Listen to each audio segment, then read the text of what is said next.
The armor. You don't know you wear. There's a strange paradox in being human. We long for love, connection, and intimacy, and yet, when it finally knocks on our door, we flinch, we retreat, we protect. Why?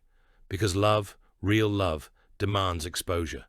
It asks us to step out from behind the armor we've crafted over years, maybe decades. And that armor? It's not metal. It's made of sarcasm, avoidance, perfectionism, busyness, and sometimes silence. Carl Jung once said, "People will do anything, no matter how absurd, to avoid facing their own souls." And in love, this couldn't be more true. If you've ever felt close to someone, only to feel the sudden urge to pull away. If you've ever been told you're distant, even though you're physically present. If you've ever sabotaged a relationship that seemed too good to be true, this video is for you. Because underneath all of that is not a broken person, but a hurt one. And the only way out is in. So let's begin. How the armor is forged. We aren't born afraid of love. Watch any child. They reach out without hesitation. They cry when they need. They smile when they're seen. They trust that love will be there. But life teaches differently. Maybe you grew up with a parent who loved you, but only when you behaved a certain way. Maybe you were ridiculed for being too emotional. Maybe every time you opened up, someone walked away. Or worse, used your truth against you. So, you adapted. You built walls instead of bridges. You smiled when you were hurting. You became strong by becoming numb. But here's the tragedy. The same armor that protected you from pain also blocks you from joy. Carl Jung spoke often of the shadow, the parts of ourselves we hide, repress, and deny. But he also said, until you make the unconscious conscious, it will direct your life, and you will call it fate. And maybe you've been calling it fate. I'm just not good at relationships. People always leave. I don't need anyone. But what if that's not fate? What if it's fear, disguised? And what if that fear could be unlearned? Let's keep going. The cost of emotional armor. It's easy to believe that by shutting off your feelings, you've gained control. You don't cry anymore. You don't get too attached. You keep things casual. You say you're fine, even when you're not. But emotional control is not the same as emotional freedom, and that control comes at a cost. Yes, no one can truly hurt you anymore, but no one can truly reach you either. You can't selectively numb emotions. When you numb pain, you also numb joy. When you block sadness, you block connection. And when you avoid vulnerability, you avoid love. Jung said, loneliness does not come from having no people around you, but from being unable to communicate the things that seem important to you. And this is what your armor does. It isolates you, even in a crowded room. You might have friends, a partner, a family, but still feel alone, because you're never fully seen. Not the real you, not the soft you, not the scared you. So ask yourself, is this protection still protecting you? Or is it now your prison? Let's explore what it would mean to take it off, slowly, safely, honestly. Where the armor came from. No one is born guarded. We arrive open, crying when we need love, laughing when we feel joy. We reach for closeness without hesitation. We ask to be held. We trust. But something happens along the way. Maybe it was a moment. Maybe it was a pattern. Maybe it was silence when you needed comfort, or harshness when you needed kindness. Maybe you learned that your feelings were too much, that needing someone made you weak, that love had to be earned or feared. So you adapted, you built walls, you toughened up, and you survived. That's the important part. You did what you needed to survive. Carl Jung emphasized the role of early experience in shaping the psyche. He spoke of the shadow, the parts of ourselves we push down, hide, or deny, not because they're evil or wrong, but because we once believed they were unsafe to express. Your tenderness, your sadness, your longing, These didn't disappear. They were just buried, behind layers of silence, sarcasm, or self-reliance. But here's the truth. What protected you then might be limiting you now. Healing doesn't mean blaming the past. It means understanding it, so you can choose differently now. And if you're still listening, maybe you're ready to choose something new. The illusion of control. When we armor ourselves emotionally, what are we really doing? We're trying to control what others see. We're managing perceptions, hiding vulnerability, showing strength.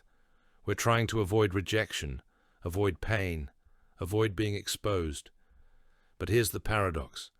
The more we try to control, the more we disconnect. We think we're avoiding hurt, but we're also avoiding love. We silence ourselves in conversations. We keep our needs hidden. We offer carefully measured parts of who we are. And then we wonder why we feel unseen. Jung said, "Until you make the unconscious conscious, it will direct your life, and you will call it fate." Many of us walk through life believing this is just how we are, that we're not the emotional type, that deep connection is for other people, that it's safer not to care too much. But is that really true? Or is it just the unconscious armor speaking? Real control isn't found in avoidance. It's found in awareness. When you can name the fear behind the wall, you begin to loosen its hold. Let me ask you something. What would it look like if you stopped hiding? What might open up? If you didn't need to protect yourself so tightly? Pause here. Let that question echo. This isn't about fixing yourself. It's about finding the courage to be whole again. What the armor costs. The armor we wear isn't free. It has a cost, one we rarely see until much later. It costs us intimacy. It costs us connection. It costs us ourselves. You might think you're staying safe, but what you're really doing is slowly disappearing behind a mask. A mask that smiles, nods, says, "I'm fine," while your soul grows quieter. Jung believed that we cannot become whole until we face the parts of ourselves we've abandoned. The child who needed to be held, the teen who was told emotions are weakness, the adult who learned to survive by staying silent. Each layer of armor was built for a reason. You were protecting something precious. But now, that armor has become a prison. You can't feel love deeply through it. You can't be seen clearly through it. You can't breathe fully inside it. Let me ask you, when was the last time someone truly saw you? Not the version of you that performs, that pleases, that stays quiet, but the messy, magnificent whole you. If that question stings, it's because some part of you is still waiting to be met. And maybe it's time. Not all at once, but one piece at a time. One layer dropped, one truth spoken, one breath let out. This is not weakness. It's the beginning of a return to yourself, to life, to love. The illusion of control. Emotional armor gives us the illusion of control. If I don't let anyone in, I can't get hurt. If I keep my feelings buried, they can't be used against me. If I act strong, I will be safe. But control is not the same as safety, and suppression is not the same as strength. Carl Jung warned us, people will do anything, no matter how absurd, to avoid facing their own souls. And isn't that what emotional armor is? 1,000 strategies to avoid ourselves, to avoid the fear that we are too much, or not enough. But here's the truth no one tells you. Real control doesn't come from tightening your grip. It comes from letting go, from being willing to feel, from facing what scares you, from opening the locked door and stepping through. Yes, vulnerability feels risky, but numbness is a risk too. You lose the highs and the lows. You lose the beauty with the pain. You lose your humanity for a brittle sense of safety. Is that really the life you want to protect? Let yourself ask, what am I trying so hard to control? And what is it costing me? Because maybe it's not protection you need. Maybe it's connection. And connection begins where the illusion of control ends. Fear of being seen. There's a specific kind of fear that lives inside emotional armor, the fear of being seen, not just noticed, but truly seen, seen for your wounds, your insecurities, your longings, your failures. Because deep down, many of us carry a belief: if someone sees the real me, they won't stay. So we curate, we manage impressions, we perform strength, we hide the mess. But that hiding becomes a prison, and every time we deny a part of ourselves, we reinforce the shame that put the armor on in the first place. Jung understood this. He spoke of the shadow, the parts of ourselves we reject, the parts we believe are unlovable. But here's the paradox. The more you reject your shadow, the more power it gains, and the more you embrace it, truly integrate it, the more whole you become. So what would it mean to let yourself be seen? Not just the polished version, but the whole you, the parts that ache, the parts that dream, the parts that feel too big or too small. To risk visibility is to risk rejection, yes, but it is also to open the door to real love, real connection, real freedom. You cannot be loved for who you truly are if you never let anyone see who that is. So ask yourself gently, am I hiding out of fear, or am I ready to be seen? The cost of avoidance. Avoidance always feels easier in the short term. Avoid the conversation, avoid the feeling, avoid the truth. Put on a smile, stay busy, numb out, distract, pretend it doesn't matter. But avoidance has a price, and it always comes due. Carl Jung reminded us, what you resist not only persists, but will grow in size. You can avoid grief, but it will harden into bitterness. You can avoid anger, but it will leak out in sarcasm, blame, or withdrawal. You can avoid sadness, but it will color everything in gray. You may not notice at first, but over time, avoidance becomes your default language, and your life, your relationships, your creativity, your vitality starts to shrink. You stop reaching out, you stop risking, you stop dreaming, because all of it feels unsafe. And in protecting yourself from discomfort, you've also blocked yourself from joy. So the question is not, how can I avoid pain? The question is, what kind of pain is worth feeling? Because healing hurts too, but it hurts with purpose. It hurts with movement. It leads somewhere. Avoidance, on the other hand, is just stillness in disguise. So what are you avoiding? And what is it costing you? Be honest, because no armor can protect you from the ache of a life half-lived. What we think is strength. In our culture, we've been taught to confuse strength with control. Hold it together. Don't cry. Don't show weakness. Don't let them in. Don't need anyone. We wear our independence like a badge of honor, as if needing nothing from anyone is the highest form of self-mastery. But Carl Jung saw through this illusion. He knew that true strength isn't found in rigidity. It's found in flexibility. Not in suppression, but in integration. Not in pretending to be invincible, but in embracing your full humanity. Letting yourself feel deeply, being open to others, allowing someone close enough to hurt you, but choosing connection anyway.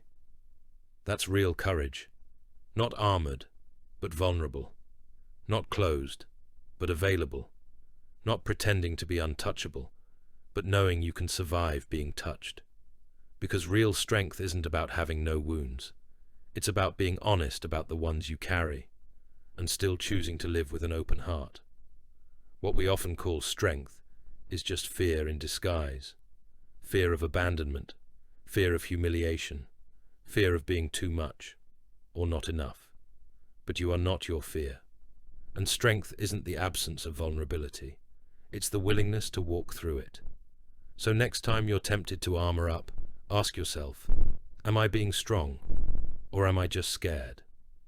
The echo of childhood.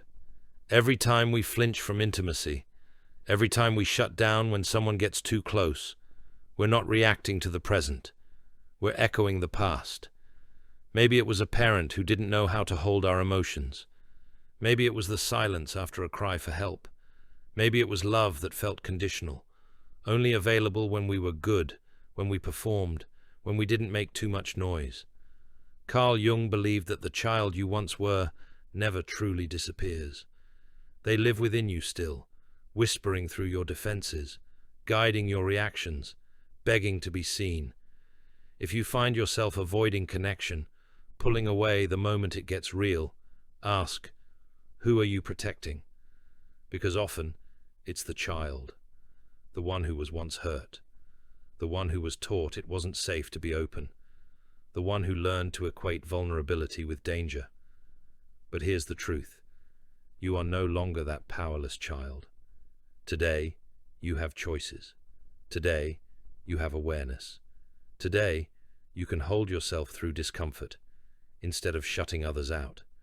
And when you recognize this, healing becomes possible. Not through erasing the past, but through meeting it with compassion. So, be gentle with your inner child. Don't silence them. Listen. Soothe. Let them know they are safe now, that you will no longer abandon them just to survive love. The mask of strength. We live in a culture that worships strength, but only a certain kind. The kind that doesn't cry, the kind that doesn't need, the kind that keeps everything together, even when everything is falling apart. But Jung would remind us, this is not strength, this is armor, and armor, while it protects, also isolates. Think of how often we say, I'm fine, when we're anything but. We smile to avoid explaining. We pretend to be okay so others won't worry. We hide our fear, our longing, our shame. Because somewhere along the way, we were told these emotions make us weak. But what if real strength is not the absence of vulnerability, but the courage to show it?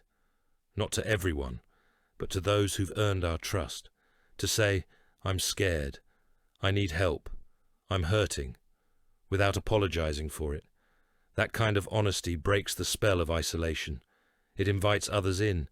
It creates space for real connection, not just performance. And here's something surprising. When you take off the mask, people don't run. They often breathe a sigh of relief, because they were tired of pretending too. So let go of the need to look strong all the time. Strength is not about being untouchable. It's about being human and still choosing to love. When love meets fear. Love is not a soft place for cowards. Because real love, not the fantasy, not the fairy tale, requires confrontation. Not with the other person, but with yourself. Jung wrote that the meeting of two personalities is like the contact of two chemical substances. If there is any reaction, both are transformed. But transformation is not painless. Love will surface the parts of you that were buried long ago. Your abandonment wounds, your fear of not being enough, your impulse to withdraw the moment things feel too close. So we run, we shut down, we sabotage, not because we don't care, but because we care so much it terrifies us. And this is where love and fear wrestle. Fear says, if they see the real me, they'll leave. Love says, if I let them see me, maybe they'll stay. Fear says, don't depend on anyone. Love says, we are not meant to do this alone. Fear builds walls. Love builds bridges. But here's the truth Jung pointed to. You cannot love without risk, and you cannot grow without love. So the question becomes, will you let fear keep the armor on, or will you risk being known? Because yes, love may hurt, but a life without love hurts even more. The mirror of relationship. Every relationship is a mirror, and like any good mirror, it doesn't lie, even when we wish it would. Jung believed that what we repress in ourselves gets projected onto others. So we don't just see people as they are, we see them through the lens of our own unresolved pain. That's why love can feel so confusing. One moment, they're everything you've dreamed of. The next, they're triggering emotions you didn't know were still inside you. The truth is, they didn't cause those feelings. They revealed them. Your partner isn't your enemy. They are your mirror, showing you where it still hurts, where you still hide, where you still need healing. It's not about blame. It's about awareness. If you always feel rejected, is it them, or is it the child in you who never felt wanted? If you can't trust, is it their actions, or is it your wound from long ago betrayal? Relationships aren't here to validate your perfection. They're here to expose your fragmentation and offer you the sacred chance to become whole. But only if you're willing to look in the mirror without flinching. Only if you're willing to ask, what is this really showing me about myself? Only then can connection become liberation. The courage to feel again. To truly love, to truly live, you must be willing to feel again. And feeling is dangerous when you've learned to numb. It's easier to stay behind walls, easier to distract yourself, easier to say, I don't care, than to admit you've cared all along. But Jung reminds us, we don't grow by avoiding pain. We grow by meeting it, holding it, understanding what it has to teach. Behind your fear of intimacy is a longing to be seen. Behind your anger is a cry for safety. Behind your silence is a heart that was never heard. You cannot heal what you refuse to feel, and no one else can do it for you. This is the secret most people miss. Healing is not about becoming invulnerable. It's about learning to be present with your vulnerability without letting it control you. The real strength is not in feeling nothing. It's in feeling everything, and still choosing to stay open. That's what courage looks like. So if your instinct is to shut down, pause. If your habit is to run, breathe. And if you've spent years pretending you don't need anyone, maybe it's time to tell yourself the truth. You do. We all do. The mirror of the other. Every relationship is a mirror, not just a reflection of who the other person is, but of who you are, especially the parts you'd rather not see. Carl Jung wrote, everything that irritates us about others can lead us to an understanding of ourselves. And isn't that true? The partner who ignores you might awaken the wound of feeling invisible. The friend who abandons you might echo the pain of early rejection. The lover who fears closeness might be holding up a mirror to your own fear of being truly known. This is the gift and the terror of connection. It exposes us. It forces us to face the stories we've been living unconsciously, the defenses we wear like armor, the patterns we repeat without knowing why. But here's the truth. You cannot transform what you deny. If you keep blaming the other, you stay stuck. If you keep running from discomfort, you stay small. But if you use each trigger as an invitation to go inward, you begin to reclaim your power. Ask yourself, why did this moment hurt so much? What part of me is being activated? Is this reaction about the present or the past? When you become curious, not reactive, you begin to see. And when you see, you begin to heal. The other person is not your enemy. They're your mirror, your teacher. They show you where you're still closed and where you're ready to open. Loving without armor. To truly love, without fear, without defense, you must first love the parts of yourself that you once rejected. Carl Jung believed that wholeness is not achieved by ignoring our wounds, but by embracing them. And what is love, if not the courage to show up as your whole self, even when it terrifies you? When you put down your armor, you feel more. You risk more. Yes, you might hurt more, but you also live more. You open the door to real connection, not just performance, not just control, but presence. And in that presence, love becomes something sacred, not a game of power, but a return to truth. So if you're tired of running, tired of pretending, tired of guarding your heart like a fortress, let this be your turning point. Let yourself be seen. Let yourself be known, not because it's safe, but because it's real. Because love, in its truest form, is not found in control, but in surrender. Take off the armor, face the fear, and step into the kind of love that doesn't just soothe you, but transforms you. Because in the end, what we most want is not to be invulnerable, but to be fully alive.